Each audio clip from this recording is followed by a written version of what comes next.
உலகத்தில் பேர் போன ஆங்கிலிக்கன் பாஸ்டர் ஒருவர், அவர் பேர் ஜான் நியூட்டன். அவர் சிறுபிள்ளையாக இருக்கும்போதே அவருடைய தாயாரை இழந்த தகப்பனோடே வளர்ந்தவர். ஆனால் அவரை நன்றாக கவனிப்பு இல்லாததால் அவர் வயசுக்கு வந்த நேரத்தில் இராணுவத்தோடு சேர்ந்து ஆப்பிரிக்கா நாட்டு பக்கம் அங்கே அவர் போனார். அப்போது அங்கே இங்குமாக போய் கொண்டு இருக்கும்போது அங்கே ஒருவருக்கு ஒருவர் அவர்கள் துன்புறுத்தி, அந்த இராணுவத்துக்குள்ள ஒருவருக்கு ஒருவர் பெரியவர் சின்னவரை துன்புறுத்தி அப்படி செய்கின்றதால் அவர் அந்த இடத்தை விட்டு கிளம்புறதுக்கு முயற்சி செய்தார். ஆனால் வாய்ப்பு கிடைக்கவில்லை. அப்படியே இந்த இராணுவத்திலேயே இருந்து இறுதியாக அவருக்கு ஒரு வாய்ப்பு கிடைத்தது. அவருடைய இங்கிலாந்து நாட்டுக்கு திரும்பி வர்றதுக்காக முயற்சி செய்கின்றார். அப்போது அவர் திரும்பி வருகின்ற அந்த கப்பல் வழியில் அங்கே பெரிய புயல் ஒன்று எடுக்கின்றது. அப்போது ஐயோ, நான் இந்த புயலோடு செத்து போயிடுவேனே என்று பயந்தவர் அவர் ஒரு உறுதிமொழி ஒன்று செய்கின்றார். நான் இந்த காற்று மழையிலிருந்து தப்பித்தேன் என்றால் நான் கடவுளுக்கு ஊழியம் செய்வேன் என்று ஒரு உறுதி செய்து அங்கே அவர் அந்த காற்று மழையிலிருந்து விடுதலை பெற்று இங்கிலாந்து நாட்டுக்கு திரும்பி சேர்கின்றார். இருந்தாலும் இங்கிலாந்து நாட்டுக்கு சேர்ந்த பிறகு அவர் அந்த வெளிநாட்டுகளுக்கு அந்த கருப்பு இனத்தை சேர்ந்தவர்களை பிடித்து விற்பனை வாங்குவது செய்கின்ற அந்த தொழிலில் போய் ஈடுபட்டார். அவர் அந்த வேலையை செய்ய விருப்பமில்லை. மனிதர்கள் அடிமைத்தனம் படுத்தி அங்கே வியாபாரம் செய்வதை அவர் விருப்பப்படவில்லை. இருந்தாலும் அந்த வேலையில் அவர் செய்வதற்காக வற்புறுத்தப்பட்டார். அப்போது அவர் அந்த வேலையை தொடர்ந்து செய்து கொண்டே இருப்பதாக இருந்துவிட்டது. பல ஆண்டுகளுக்கும் பிறகு அந்த வேலையை செய்து அவர் கப்பலில் அவர்களோடு போய் கொண்டு இருக்கும்போது மறுபடியும் ஒரு புயலில் அவர் சிக்குகின்றார். இந்த முறையும் அவர் என்ன செய்கின்றார், நான் இந்த புயலிலிருந்து விடுதலை பெற்றார், இறைவனுக்கு வாழ்நாள் முழுவதும் ஊழியம் செய்கின்றேன் என்று அவர் தீர்மானம் செய்கின்றார்.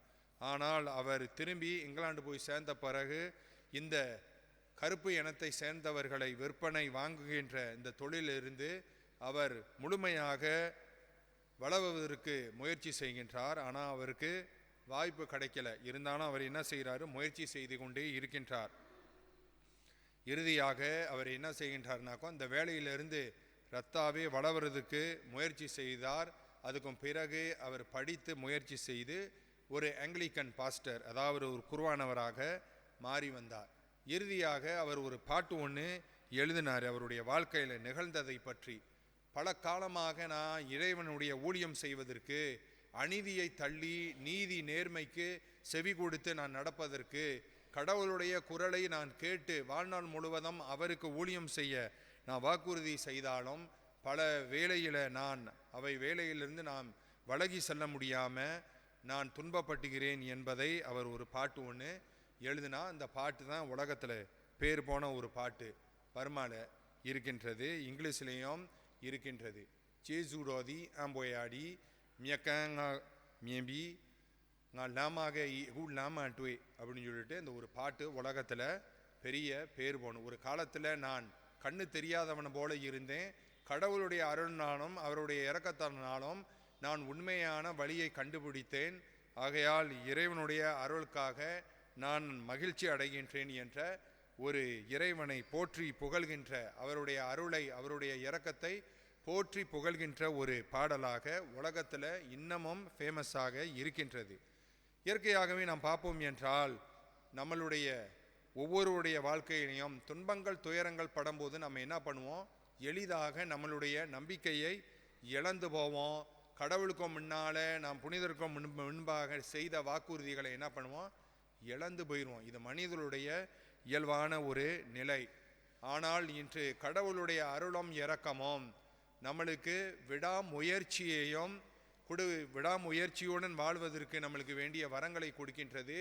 அதே வேளையில் கடவுள் மேலே நம்பிக்கை இழந்து போகாமல் உண்மையான எதிர்நோக்கோடு நம்ம ஒவ்வொருவரும் கிறிஸ்துவ வாழ்வில் வாழ வேண்டும் என்பதையும் எடுத்து காட்டுகின்றது. இன்றைய நற்செய்தியில் கண் பார்வையற்ற இருவர் இயேசுவின் பின்னால் தொடர்ந்து தாவீதின் மகனே எங்கள் மேல் இரக்கம் வையும் என்று தொடர்ந்து அவர்கள் கூக்குரல் எழுப்பி அங்கே கடவுளிடம் மன்றாடி கொண்டே பின்தொடர்கின்றார்கள். ஆனால் ஆதியில் இயேசுநாதர் அவருடைய அந்த வேண்டுதலுக்கு செவி கொடுக்காத மாதிரிக்கு இயேசு தொடர்ந்து நடந்து கொண்டே போகின்றார்.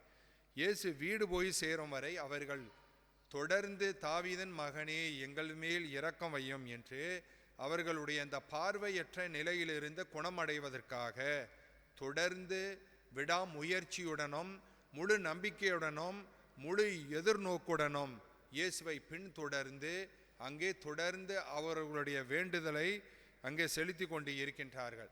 அந்த விடாமுயற்சினால, அந்த முழுமையான நம்பிக்கையினால், அங்கே அவர்கள் இழந்து போவாத அந்த எதிர்நோக்கினால் இயேசு இன்று அவர்களுக்கு குணமாக்கின்றார், அவர்களுக்கு தேவைப்பட்ட அந்த பார்வையை கொடுக்கின்றார் என்பதை இன்றைய நற்செய்தி வாசகம் எடுத்து கூறுகின்றது.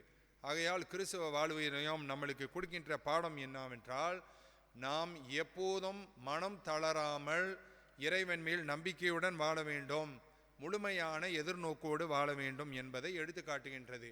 இதற்கு தான் இன்றைய முதல் வாசகம். நல்ல செல்வத்துடன் நல்ல நிறைந்த உரத்துடன் இருக்கின்ற அந்த மண்ணு என்ன ஆகி போகும்?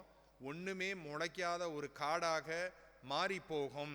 இப்பேற்பட்ட ஒன்றும் அருள் இல்லாத விளைச்சலை கொடுக்காத மண்ணாக மாறி போனாலும் விடாமுயற்சியுடன் நம்ம கடவுளை எதிர்நோக்கினோம் என்றால் கடவுள் நம்மளை கைவிட மாட்டார் என்பதையும் முதல் வாசகம் சுட்டி காட்டுகின்றது. ஆகையால் கிறிஸ்துவ வாழ்வில் வாழ்ந்து கொண்டிருக்கின்ற நம் ஒவ்வொருவரும் நம்மளுடைய வாழ்க்கையில் துன்பங்கள், துயரங்கள், கஷ்டங்கள் படும்போது முழு நம்பிக்கையுடன் விடாமுயற்சியுடன் இறைவனை பின்தொடர நாம் முயற்சி செய்வோம்.